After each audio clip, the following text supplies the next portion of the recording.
Makanya adik-adik, bapak-bapak, ibu-ibu, kalau jarang syukur siap-siap. Kalau Allah masih sayang ke kita, kita akan ditarik oleh bala, oleh ujian. Supaya tidak ditarik oleh bala, jadilah ahli syukur. Tidak ada yang lebih pahit dari berharapnya hati kepada kita. Allahumma ftah lana hikmataka ya Allah.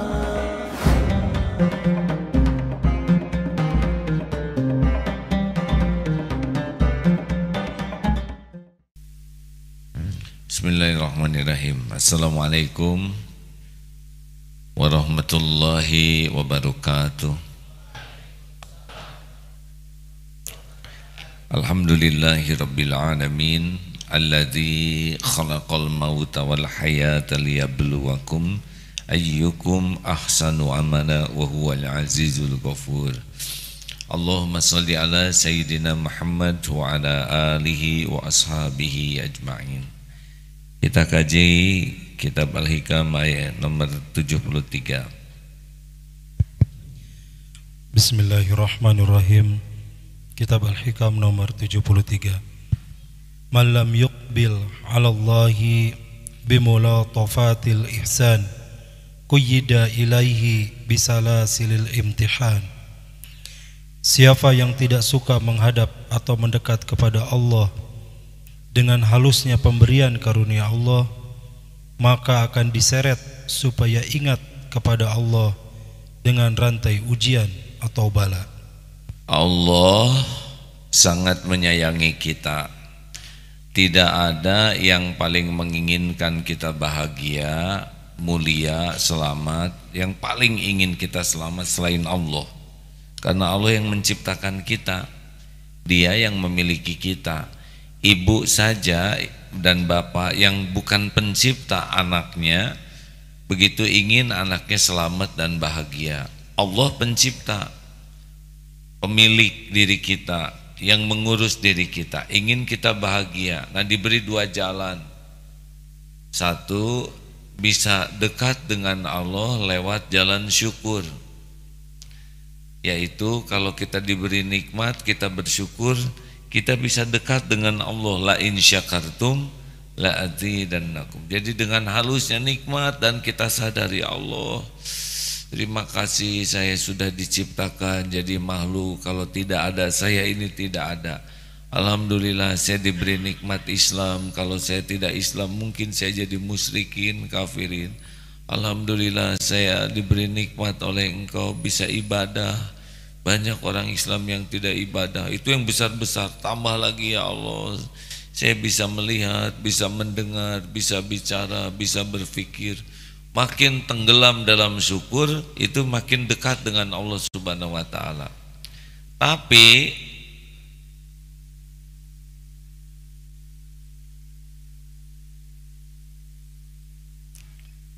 kalau kita tidak mau mendekat ke Allah dengan beragam karunia, maka Allah masih ingin menyelamatkan kita, ditarik kita ini dengan bala. Sering diibaratkan contoh yang sederhana di pesawat.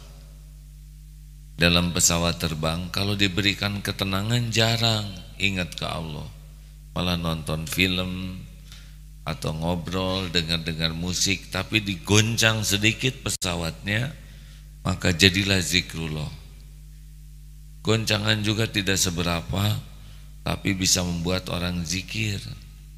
Gempa, tsunami, kalau kita lihat videonya, rekamannya nyaris rata-rata semua menyebut nama Allah. Nah, terserah kita mau mendekat ke Allah dengan yang mana. Kalau kita diberi nikmat lupa ke Allah, kita harus siap-siap diberikan goncangan dalam hidup ini supaya kita ingat ke Allah. Karena yang terpenting dalam hidup ini adalah zikrullah, ingat kepada Allah, itu yang terpenting. Amalan yang paling utama, amalan yang paling mensucikan, yang paling mengangkat derajat, yang lebih baik dari menafkahkan gunung emas dan perak, yang lebih baik dari berjuang pembunuh terbunuh di jalan Allah adalah zikrullah ta'ala. Karena inilah puncaknya ibadah adalah zikrullah ta'ala. Makanya adik-adik, bapak-bapak, ibu-ibu, kalau jarang syukur siap-siap. Kalau Allah masih sayang ke kita, kita akan ditarik oleh bala, oleh ujian. Supaya tidak ditarik oleh bala, jadilah ahli syukur. Selanjutnya,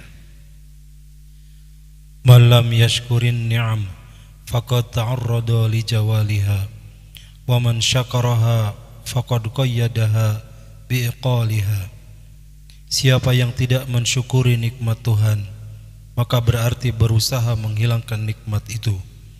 Dan siapa yang syukur atas nikmat, berarti telah mengikat nikmat itu dengan ikatan yang kuat. Firman Allah, la in syakartum la azidannakum. Bila kalian bersyukur, pasti kami akan menambah nikmat bagimu. Wa ma bikum min ni'matin faminallah. Tidak terjadi satu nikmat bagimu melainkan itu dari Allah. Wa amma bi ni'mati rabbika fahaddits. Dan adapun dengan nikmat pemberian Tuhanmu, maka ceritakanlah atau sebarkanlah. Jadi nikmat sudah diberi tapi tidak terasa. Jadi sebuah kebaikan kecuali kalau kita syukur.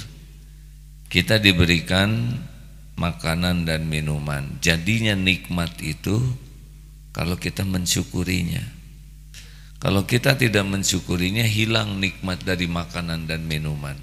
Berapa banyak orang yang makan minum yang enak tapi tidak menikmatinya karena dia tidak tahu syukur. Berapa banyak yang makan hanya dengan makanan sederhana tapi menikmatinya karena dia tahu syukur. Berapa banyak yang rumahnya megah, mewah, dengan harta melimpah dan tidak bahagia. Bukan karena kurang karunia, kurang syukur.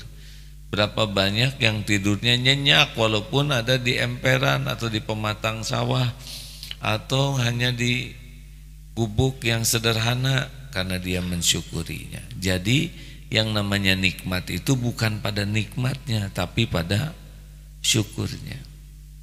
Orang yang tidak bersyukur, apapun tidak jadi nikmat, dicabut, dihilangkan oleh Allah nikmatnya.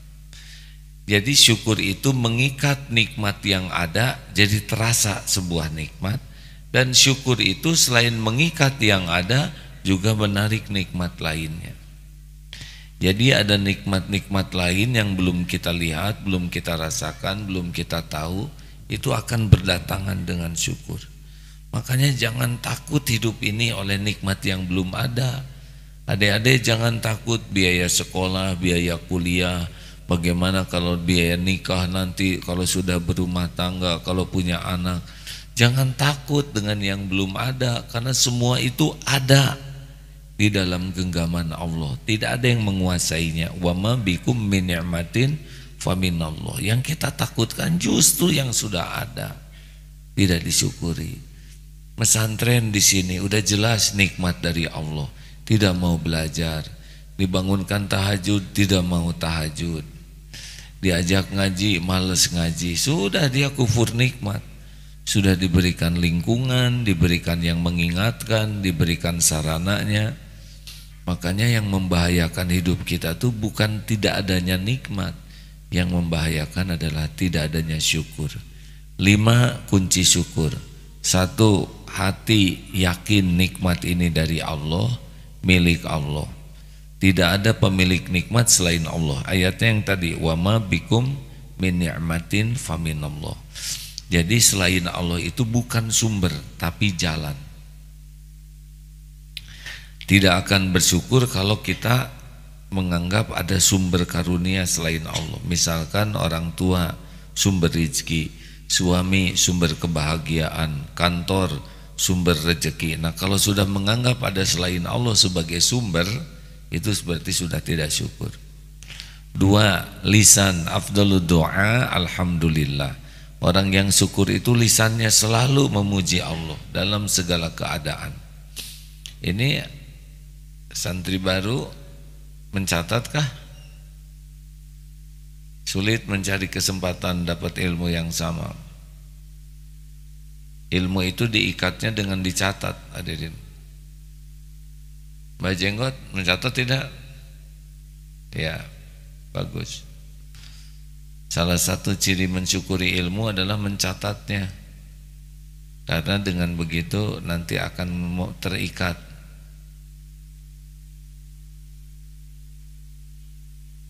Lisan selalu memuji Allah. Tadi hati, lisan.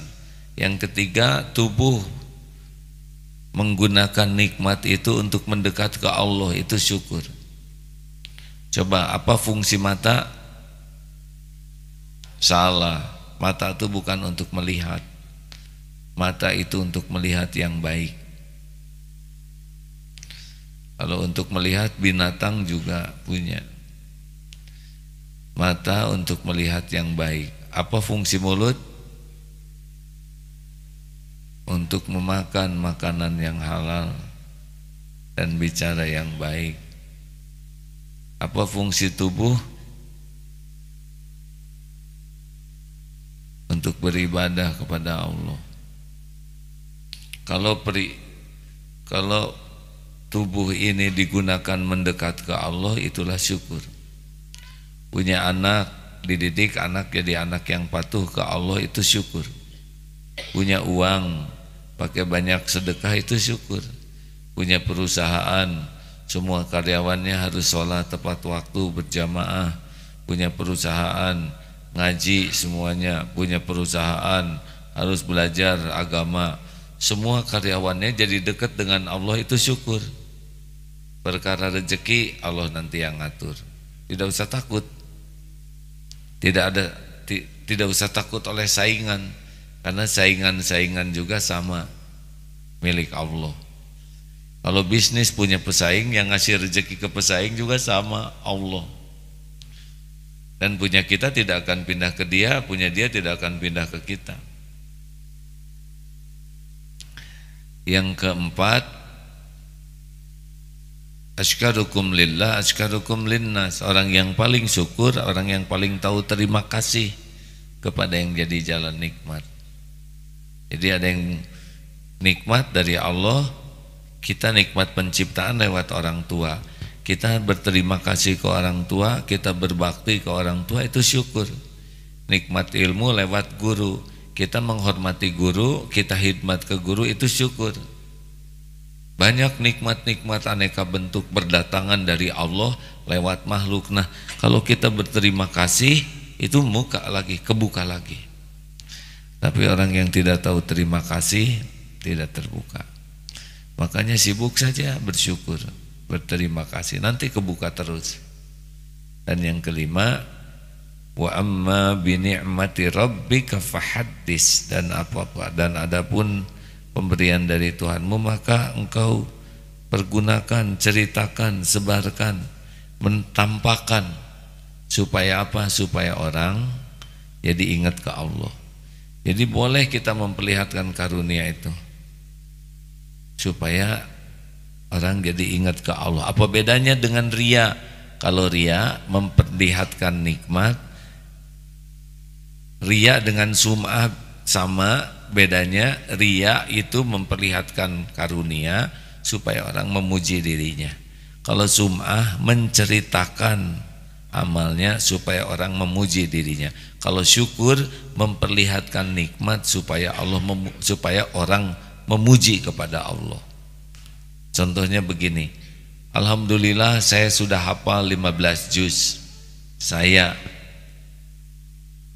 Alhamdulillah Allah menolong saya memudahkan menghafal 15 juz. Beda kan? Kalau yang satu itu saya yang menghafal, kalau yang kedua itu Allah yang memudahkan saya hafal. Saya tahajud tiap malam, alhamdulillah Allah menolong saya bisa bangun malam. Semoga Allah menerima. Yang satu tuh saya yang tahajud, tapi yang satu lagi yang syukur itu Allah yang menolong saya bisa tahajud. Nah, orang yang bersyukur itu setiap kali menceritakan nikmat disebutkan sumbernya, yaitu Allah Subhanahu wa ta'ala. Baik, cukup sekian. 10 menit selanjutnya pertanyaan. sesudah itu selesai. Ada pertanyaan? Terima kasih, tamu berdatangan dari SMP Depok 171 orang. Mana?